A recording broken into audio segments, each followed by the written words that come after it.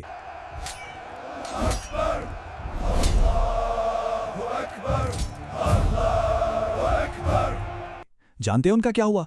सुल्तान सलाहुद्दीन और उनके भाई मलिकुल आदिल ने उन हज़ारों लोगों का फिदिया अपनी जेब से अदा किया। We stand victorious in the holy city. The land is ours again. ये वो किरदार था जिसने दुश्मनों के दिलों में भी उनके लिए इज्जत पैदा कर दी। तो इस सब के बाद सवाल ये उठता है कि इस अजीम फातेह की मीरास क्या थी? उन्होंने अपने पीछे क्या छोड़ा? महल, खजाने? नहीं, उनकी मीरास कुछ और ही थी। उनकी असल दौलत उनका किरदार था। उन्होंने अपनी पूरी जिंदगी और सारे वसाइल एक मकसद के लिए वक्फ कर दिए थे। वो इतनी सादा जिंदगी गुजारते थे कि कभी रेशम तक नहीं पहना, और सखावत इतनी करते थे कि उनके पास कभी इतनी ज़ाती दौलत जमा ही नहीं हुई जिस पर ज़कात फ़र्ज हो। जो आया वो लोगों में बांट दिया। तो फिर जब उनका इंतकाल हुआ, उनके ज़ाती ख़जाने में से क्या निकला? सिर्फ एक सोने का दिनार। जी हाँ, सिर्फ एक सोने का सिक्का और 40 चांदी के दरहम। बस ये कुल कायनात थी उस सुल्तान की जिसकी सल्तनत मिस्र से लेकर शाम तक फैली हुई थी।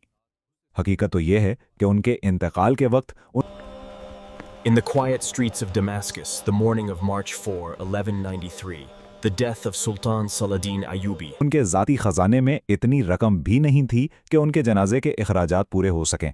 वो भी कर्ज लेकर अदा किए गए। ये इस बात का सबसे बड़ा सबूत है कि उनके नज़दीक असल दौलत क्या थी। तो सदियों गुजरने के बाद आज जब हम पीछे मुड़कर देखते हैं तो सलाहुद्दीन की ज़िंदगी हमें क्या सिखाती है? उनकी क़यादत जो इत्तेहाद, बेहतरीन हिकमत अमली और सबसे बढ़कर रहम दिली पर कायम थी, आज की दुनिया के लिए इसमें क्या सबक है? ये एक ऐसा सवाल है जो सोचने पर मजबूर करता है। ऐसी दिलचस्प मालूमाती वीडियो देखने के लिए हमारे चैनल को सब्सक्राइब करें और बेल के बटन को दबा दें।